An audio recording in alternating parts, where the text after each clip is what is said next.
Mesdames et messieurs, bonsoir et bienvenue dans ce journal en cette soirée du jeudi 1er septembre 2022. Dans les informations de ce jour, commençons par la page faits divers.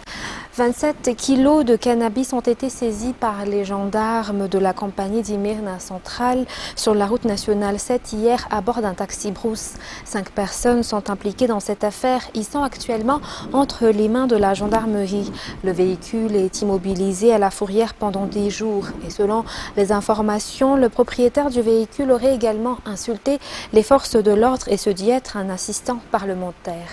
Radraman Zatouf nous en dit plus. Un taxi brousse en provenance de Wangenjan en destination d'Ambilbe a transporté 27 kilos de cannabis. Ce sont des gendarmes qui l'ont découvert lors des fouilles de routine sur les véhicules en circulation à Bungatsar sur la route nationale numéro 7. En effet, ils ont remarqué des emballages suspects et ont procédé à la fouille qui ont permis de découvrir 13 emballages de cannabis totalisant 27 kilos. Outre cela, le propriétaire du véhicule aurait insulté les forces de l'ordre et se dit être un assistant parlementaire.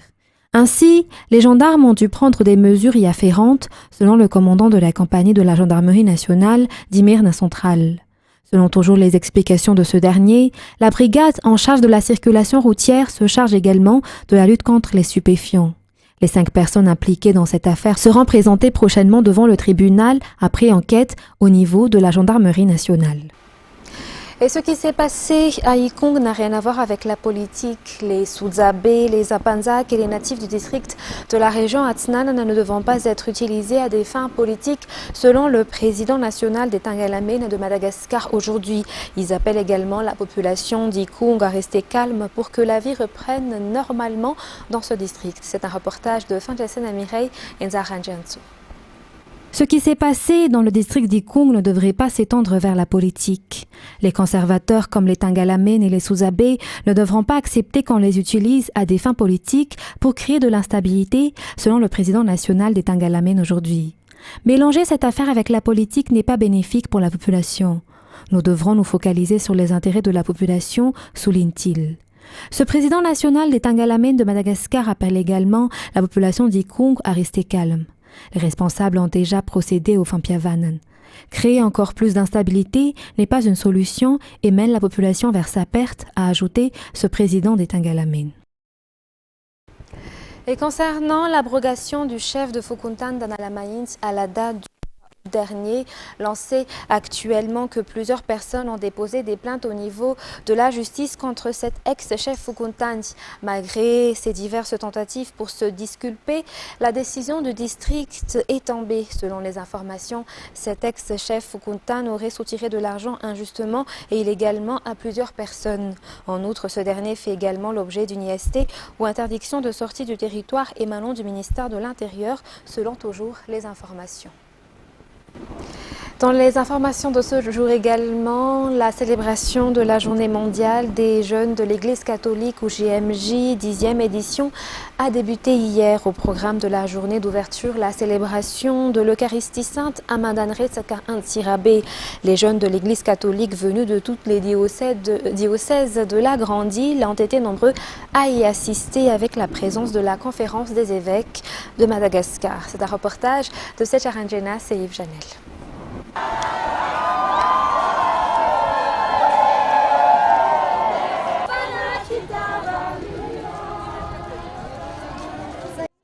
Les 28 503 jeunes venus assister au JMJ Mada 2022 se sont réunis devant la gare d'Antsirabé hier avant de rejoindre Madan Resak. C'est sur ce lieu que s'est tenue la grande messe de l'ouverture de cette rencontre des jeunes de l'Église catholique. Après le défilé, la grande Eucharistie sainte a commencé à 16h pour l'ouverture officielle des 5 jours de pèlerinage des JMJ 10e édition. Le pape François a transmis un message pour Madagascar et pour tous les jeunes malagasy. Rappelant que la célébration des Journées mondiales des jeunes durera 5 jours à Antsirabé. Des jeunes venus des 22 diocèses de la Grande Île sont venus assister à cet événement religieux sous la houlette de la Conférence des évêques de Madagascar.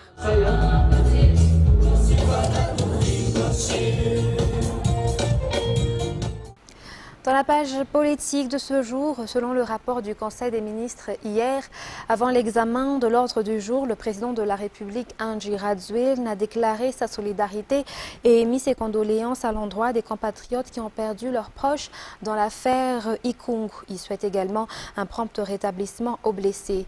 À l'ordre du jour d'hier, le Conseil des ministres a adopté la mise en place d'un accord direct avec l'entreprise en charge des matériels et équipements dans la réalisation du projet présidentiel de train urbain dans la capitale. Les vols reliant Sainte-Marie et La Réunion reprendront à partir de 17 septembre selon le Conseil des ministres de mercredi 31 août. Il a été également décidé durant ce Conseil des ministres le limogeage du gouverneur de la région, Alou Chamango. Et l'Association des maires des grandes villes de Madagascar demande la poursuite du programme PADEV 1 dans d'autres circonscriptions membres de l'AMGVM suite au succès du programme au niveau des 6 grandes villes bénéficiaires selon leur rapport hier. Ces derniers appellent également les partenaires à mettre en place des programmes spécifiques en fonction de la situation locale pour concrétiser la vision d'un développement local. L'atelier d'échange de l'AMGVM concernés par le programme PADEV a pris fin à nous hier. Fitimir Koufé, nous Barnienne Adélissan nous en disent plus. Le bilan du programme PADEV 1 est satisfaisant, a indiqué hier le directeur général de l'aménagement du territoire lors de l'atelier d'échange avec l'Association des maires des grandes villes de Madagascar concernés par le programme PADEV. Le PADEV, ou Programme d'appui et de développement des villes d'équilibre, est un programme de développement urbain piloté par le ministère de l'Aménagement du territoire et des services fonciers pour améliorer la gestion des zones urbaines qui est le pôle de développement pour le cas de Madagascar. 6 grandes villes bénéficient actuellement du projet PADEV, Antranan, Tuliar, Fianarantsoa, Thomasin, Madzang et Antirabé. L'association des maires des grandes villes demande donc la poursuite du projet, notamment du volet renforcement de capacité pour les 10 autres villes de la MGVM. Le développement commence au niveau local, d'où la nécessité du renforcement des capacités des maires, qui sont les premiers responsables du développement de sa ville, mais également pour mieux gérer l'urbanisme. Cet atelier a pris fin hier à Anoussi. Toujours dans cette page sociale, actuellement, seulement 46% des femmes qui accouchent sont assistées par un médecin professionnel selon les données obtenues après la 5e enquête EDI-SMV publiée par l'Instat mardi dernier. La raison est le manque de médecins dans les zones rurales, déclare un médecin. Cependant, il est nécessaire de consulter un médecin pour prévenir le décès de la mère lors de l'accouchement notamment. C'est un reportage de Ruth Rakoutma et Secha Adjenab. Durant les 9 mois de grossesse, les femmes enceintes doivent consulter un médecin au moins 3 fois. C'est une garantie de la croissance et de la santé du fœtus. Dans la capitale, environ 78% des mères choisissent d'accoucher à l'hôpital et de se rendre chez un médecin professionnel selon les statistiques publiées par l'Instat. Toujours selon les statistiques, pour la région du Rumbé, 81% des femmes enceintes se font aider par les matrones pour accoucher. Selon le docteur Fid Barnien, la raison réside dans le manque de médecins ou de sages-femmes dans la région. La santé pour tous fait partie du 5e engagement du président de la République envers le peuple malgache. Plus d'une centaine d'hôpitaux et de CSB à la pointe de la technologie ont été créés au cours des 2 dernières années et demie à cet effet. De nombreux médecins ont également été recrutés comme fonctionnaires. Cependant, un partenariat public-privé est nécessaire pour prévenir les décès de la mère pendant l'accouchement, toujours selon les explications. Dans les actualités culturelles de ce soir, les candidats de la Voix d'Or vont monter sur scène avec le groupe Maaleu dimanche à Nsamanch. Le talent de ces enfants formés par Viva sont étonnants selon Tam et Bekout. La participation de ces enfants à leur spectacle témoigne du fait que le groupe Maaleu passe de génération en génération. La progéniture des Maaleu seront également présentes selon les informations recueillies durant la répétition des Maaleu à Nansan aujourd'hui. C'est un reportage signé Sylvain, Fadjessena Mireille et Secha Adjenab.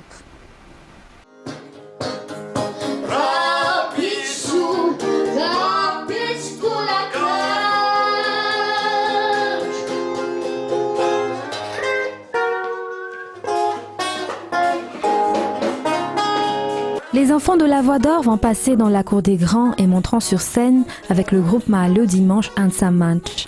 Ces enfants qui ont été éduqués avec les chansons de Dame et Bécout durant l'émission La Voix d'Or. Cette association avec La Voix d'Or entre également dans le cadre de la célébration du 50e anniversaire du groupe. Le groupe Mahalo est aussi convaincu de perpétuer le groupe pour les 50 prochaines années selon les explications. Rappelant que cela fait un an que le groupe a demandé aux fans s'ils devaient poursuivre après les tragiques événements qu'a subi le groupe, notamment le décès de Fafa et Dada. Mahalo a déjà tenu divers concerts dans la capitale et dans les autres régions. Ils vont effectuer diverses tournées dans le cadre de la célébration des 50 ans d'existence du groupe.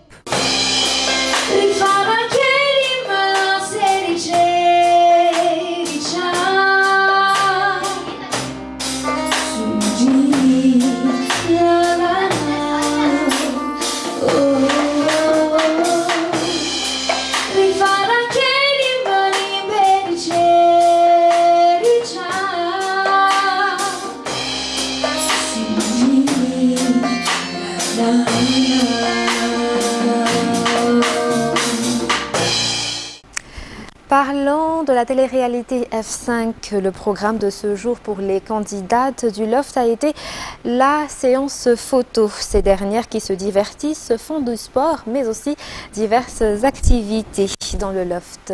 Cécile Vince et Chandjena étaient également sur place. Ces jeunes filles de la télé-réalité F5 se sont préparées pour la séance photo à notre arrivée au Loft aujourd'hui. Elles sont en train de se pomponner, se maquiller et se coiffer. Savoir se poser sur une photo fait partie de la vie d'une star. Les candidates de F5 s'en imprègnent dans le Loft. Outre les chansons et les danses, les candidates se divertissent également. Pour cette semaine, elles étaient allées au Avonaland karting. Néanmoins, la préparation des quarts de finale de samedi prochain se poursuivent. Les 16 filles doivent aussi rectifier les erreurs de la dernière prème. Rappelant que 4 candidates devront quitter l'aventure samedi. Elles vont passer à la répétition générale demain.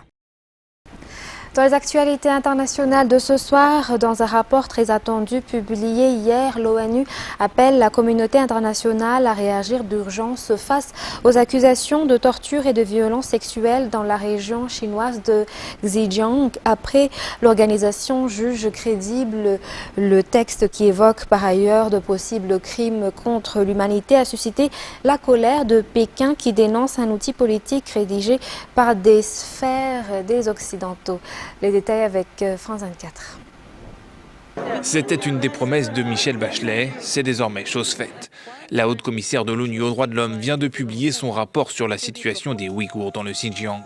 Un document de 50 pages qui dénonce de graves violations des droits de l'homme contre la minorité musulmane.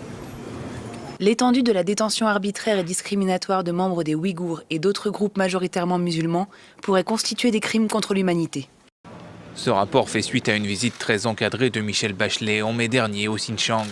À l'époque, elle avait été très critiquée pour son ton jugé trop conciliant vis-à-vis des autorités chinoises. Le ton est désormais beaucoup plus ferme, le rapport évoque des preuves de torture.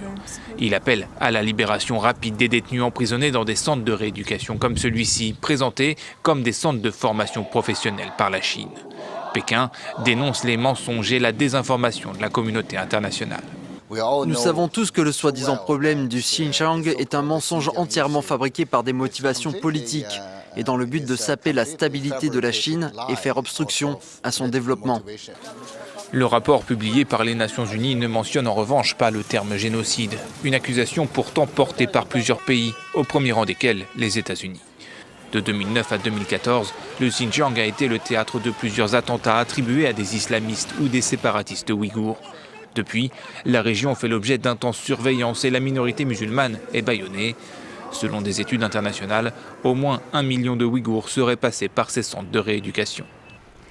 Et quelques 15 millions d'électeurs sont convoqués aux urnes dimanche 4 septembre pour se prononcer sur la nouvelle constitution du pays qui doit remplacer celle héritée de la dictature d'Augusto Pinochet. Le texte proposé tranche radicalement avec la loi fondamentale actuelle en visant notamment à mieux protéger les plus démunis et implique des réformes qui effrayent une large partie de l'électorat. France 24. Des autographes, des selfies avec ses admiratrices. Non, ce n'est pas une star de la chanson, ni une actrice, mais une militante féministe. Barbara Sepulveda était l'une des 154 membres de la Convention constitutionnelle chargée de rédiger un nouveau texte fondateur pour le Chili. Ce n'est pas une constitution qui favorise une minorité. Elle ne maintient pas non plus l'inégalité, les abus et les privilèges de la constitution de 1980. Cette nouvelle constitution ouvre un chemin démocratique de justice et d'égalité.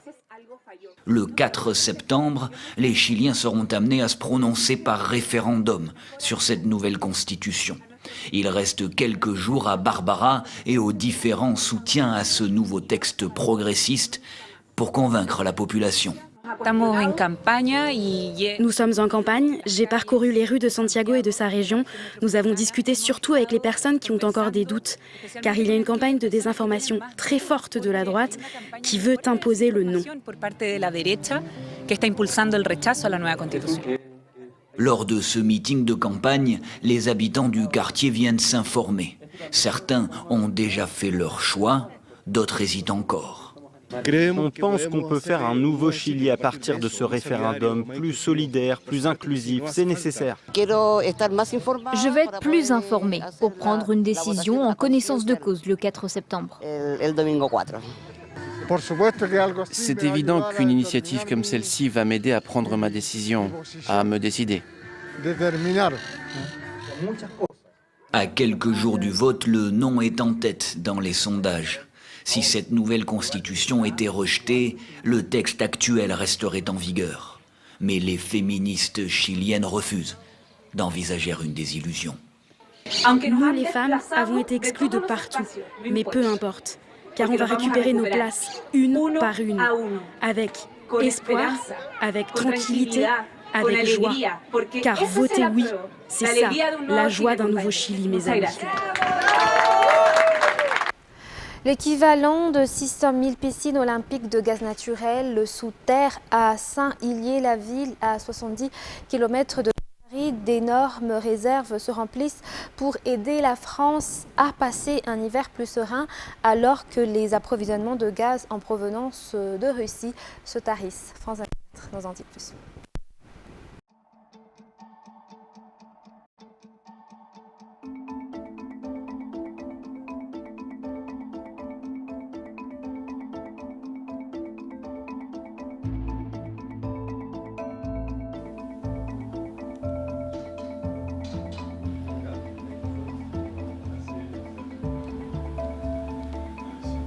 En surface, on ne voit rien, à part les installations de surface. Par contre, en sous-sol, le gaz est stocké dans la roche poreuse qui représente 1,5 milliard de mètres cubes de gaz et l'équivalent de 600 000 piscines olympiques.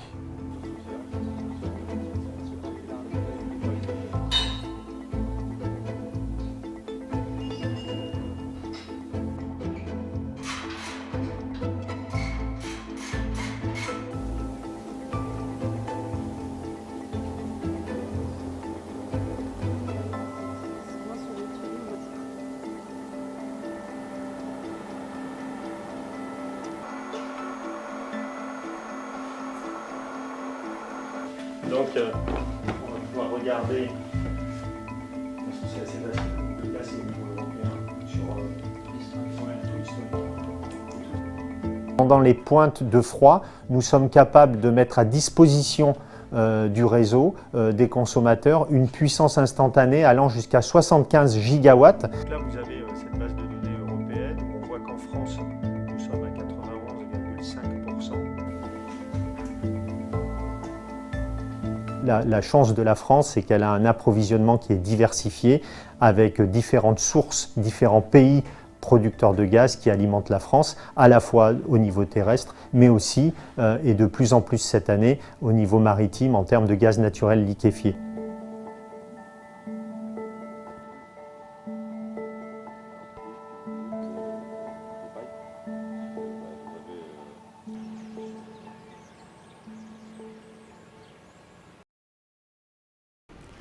Mesdames et messieurs, c'est la fin de ce journal. Nous vous remercions de votre fidélité. Très bonne suite de programme sur Viva. N'oubliez pas votre série après ce journal, Revenge. Sur ce, très bonne continuation. Au revoir.